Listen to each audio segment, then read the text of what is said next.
Parshas Nitzavim that we read last week, the parsha really that talks so much about teshuvah, there's a very famous pasuk, very famous verse, and the verse says, "Bacharta b'chaim, leman tichya ata v'zarecha." There's many commentaries that talk about these words. I'd like to quickly just share with you two ideas on this pasuk, "Bacharta b'chaim." The first is from the Chidushei Harim.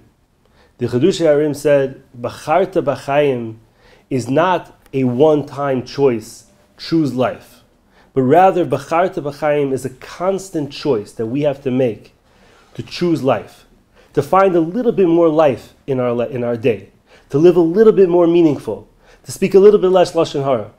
Bacharta b'chaim, choose life, is a constant choice that we have to make. I'd like to also share with you an idea from Rav Moshe Feinstein. Rav Moshe Feinstein, the great sage of the 20th century, great halachic authority, great sage, he said, Bacharta b'chaim means you focus on the end of the verse. It says, Bacharta b'chaim, choose life, leman tichya ata v'zarecha, so your children and grandchildren will also live.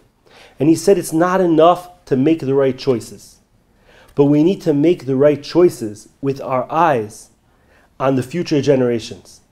How we choose is as important as what we choose. If we do mitzvot with simcha, if we do mitzvot with enjoyment, if our children see that even the struggles that we have to do for mitzvot, we don't complain about it, but rather we embrace it because we're so excited about everything that we're doing in Torah and mitzvot, then our children want to continue that way. But b'charta b'chaim, if we make the right choices, but we do it begrudgingly, we do it, it's difficult, it's hard, then our children unfortunately will not want to continue this. For Moshe Feinstein witnessed this in the Lower East Side of Manhattan for the decades that he lived there, where he saw countless thousands of people who were sacrificed for Torah, who gave up their jobs because in those days businesses were open on Saturday, and if you didn't come to work on Saturday, you didn't come to work on Monday. And they gave up their jobs for Shabbos, and yet their own children in droves left Judaism.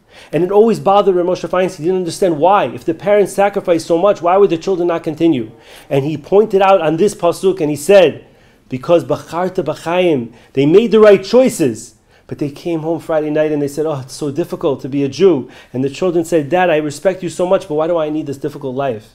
But he said, had they made a different way, had they come home and put on their smile and said, I lost my job this week, but it was worth it for you guys, it was worth it for our Torah, it's worth it for our tradition, and sang and danced around the table, then the children would have wanted to continue it. So B'ezrat Hashem, this year, not only should we make the right choices, but we should make the right choices with an eye on the future generations, on our relatives and family members around us, that they should also want to continue to make the right choices.